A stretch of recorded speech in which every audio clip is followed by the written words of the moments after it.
بسم اللہ الرحمن الرحیم۔ السلام علیکم ورحمۃ اللہ وبرکاتہ۔ معزز ناظرین، ہم حضرت سلیمان علیہ السلام اور ایک چیونٹی کا واقعہ جانیں گے اور ساتھ ہی چیونٹی کے بارے میں کئی ایسی معلومات جانیں گے جو شاید ہمیں معلوم نہیں ہیں۔ دنیا میں بہت سے کیڑے موجود ہیں، چیونٹی بھی انہی میں سے ایک ہے۔ اس چھوٹے سے کیڑے کا ذکر اللہ تعالیٰ نے قرآن شریف میں بھی کیا ہے۔ اس چیونٹی کے نام پر اللہ پاک نے قرآن شریف میں ایک پوری سورت نازل فرمائی، جس سورت کا نام سورہ نمل ہے۔ عربی میں چیونٹی کو نمل کہا جاتا ہے۔ حضرت سلیمان علیہ السلام کا عظیم لشکر جب وادی نملہ میں پہنچا تو چیونٹیوں کا کون سا واقعہ پیش آیا؟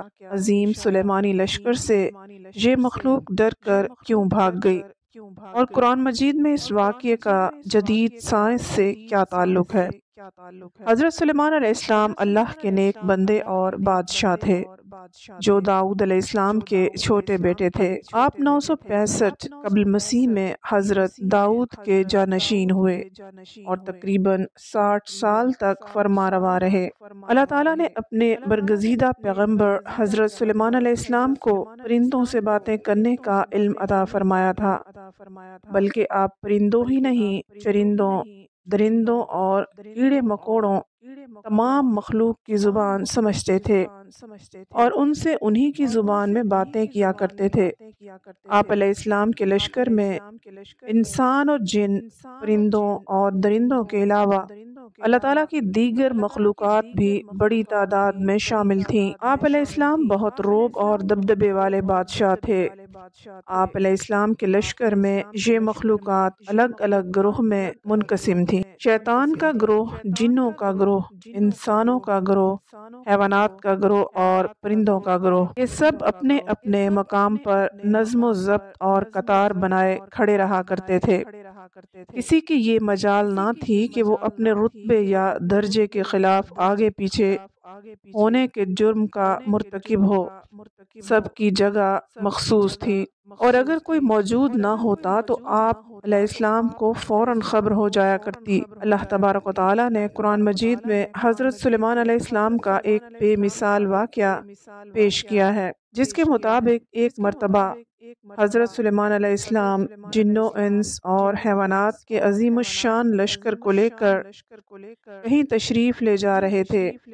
بعض روایتوں کے مطابق حضرت سلیمان علیہ السلام نے دراصل کسی علاقے پر لشکر کشی کرنی تھی، لیکن اس کی تفصیل نہیں ملتی۔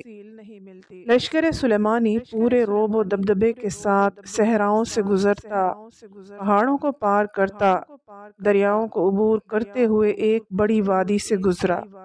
یہ وادی وادی نملہ یعنی چیونٹیوں کی وادی کہلاتی تھی، جہاں کی زمین اور پہاڑوں میں لاکھوں کروڑوں سوراخ تھے جن میں چیونٹیاں رہتی تھیں۔ لشکر سلیمانی کا اس وادی سے گزر ہوا۔ چیونٹیوں کی اس بستی میں ایک ملکہ چیونٹی تھی۔ ملکہ چیونٹی اپنی رعایا چیونٹیوں کا بہت خیال رکھتی تھی اور چیونٹیوں کی اس سلطنت کا نظم و نسق بخوبی چلاتی تھی۔ تمام چیونٹیاں اپنی ملکہ سے بہت پیار کرتی تھیں اور اس کے ایک اشارے پر بڑے سے بڑا کام کرنے کو تیار رہتیں۔ اس وقت ملکہ چیونٹی بہت سی دیگر چیونٹیوں کے ساتھ وادی میں گھوم رہی تھی۔ اچانک اسے زمین میں عجیب سی دھمک محسوس ہوئی۔ وہ چونک کر رک گئی اور زمین سے آتی آواز کو غور سے سننے لگی۔ ملکہ چیونٹی بولی، لگتا ہے کوئی بہت بڑی فوج ہماری وادی کی طرف آ رہی ہے۔ یہ ضرور حضرت سلیمان علیہ السلام کا لشکر ہے۔ دیگر چیونٹیوں نے بھی اس کی بات سے اتفاق کیا۔ کچھ ہی دیر میں اس جانب سے دھول کے بادل اڑتے دکھائی دینے لگے۔ جلد ہی فوج قریب آن پہنچی۔ حضرت سلیمان علیہ السلام اپنے تخت پر سوار اپنی فوج کے ساتھ آ رہے تھے۔ چیونٹیوں کی ملکہ نے چیخ کر کہا، سلیمان علیہ السلام کی فوج قریب آ پہنچی ہے۔ میں حکم دیتی ہوں کہ تمام چیونٹیاں اپنے بلوں میں چلی جائیں۔ حضرت سلیمان علیہ السلام ہمیں کوئی نقصان پہنچانے نہیں آ رہے، مگر انہیں کیا معلوم کہ ہماری کثیر تعداد اس وادی میں موجود ہے اور زمین پر رینگ رہی ہے، لہٰذا کہیں لشکر ہمیں بے خبری میں کچل نہ ڈالے۔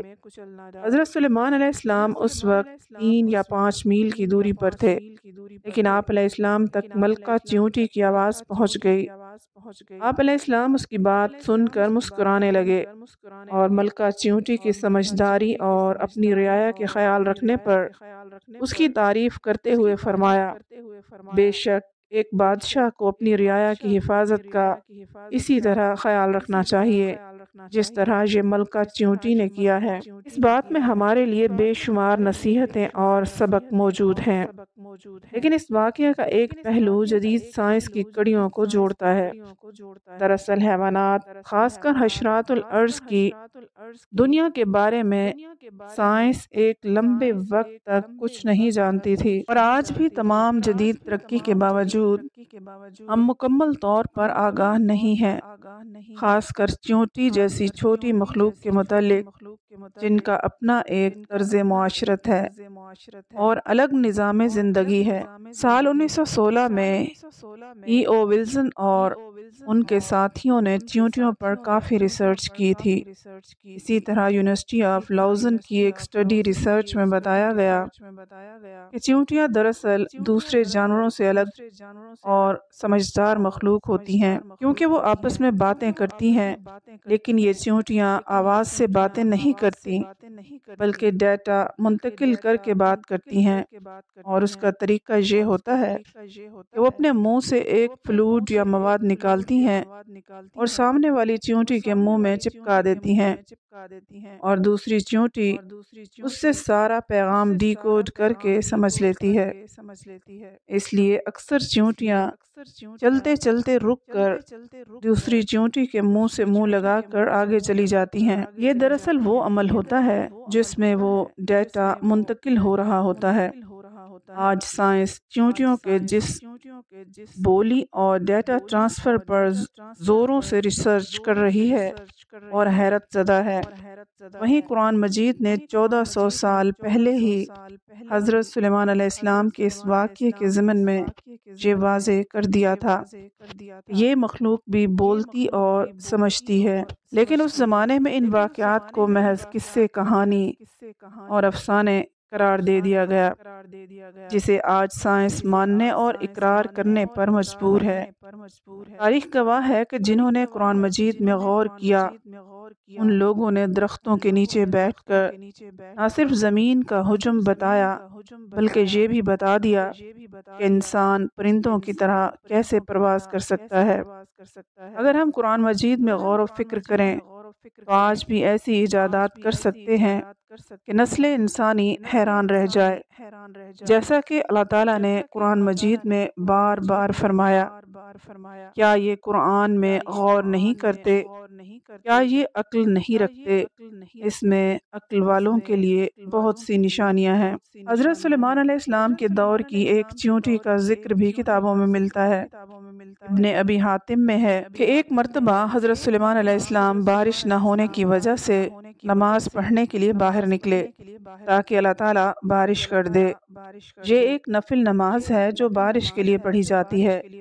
جب حضرت سلیمان علیہ السلام نے دیکھا کہ ایک چیونٹی الٹی لیٹی ہوئی ہے اور وہ اپنے پیر اٹھائے ہوئے آسمان کی طرف دعا کر رہی ہے کہ اے اللہ، ہم بھی تیری مخلوق ہیں، پانی برسنے کی محتاجی ہمیں بھی ہے، اگر پانی نہ برسا تو ہم ختم ہو جائیں گے۔ اس چیونٹی کی یہ دعا سن کر حضرت سلیمان علیہ السلام نے لوگوں میں یہ اعلان کر دیا، اے لوگو، لوٹ چلو، کسی اور کی دعا سے ہمارا کام ہو جائے گا اور اللہ تعالیٰ کی رحمت سے بارش ہوگی۔ اس سے یہ بھی معلوم ہوا کہ اللہ پاک کی تسبیح اور ذکر ہر مخلوق کرتی ہے اور اللہ تعالیٰ سے دعائیں بھی مانگتی ہے، لیکن افسوس آج ہم غفلت میں اپنی زندگی گزار رہے ہیں، اللہ پاک کی نافرمانی دن رات کر رہے ہیں اور گناہ کی زندگی جی رہے ہیں۔ اللہ پاک سے دعا ہے کہ اللہ تعالیٰ ہمیں برے کاموں سے بچائے اور نیک کام کرنے کی توفیق عطا فرمائے، آمین۔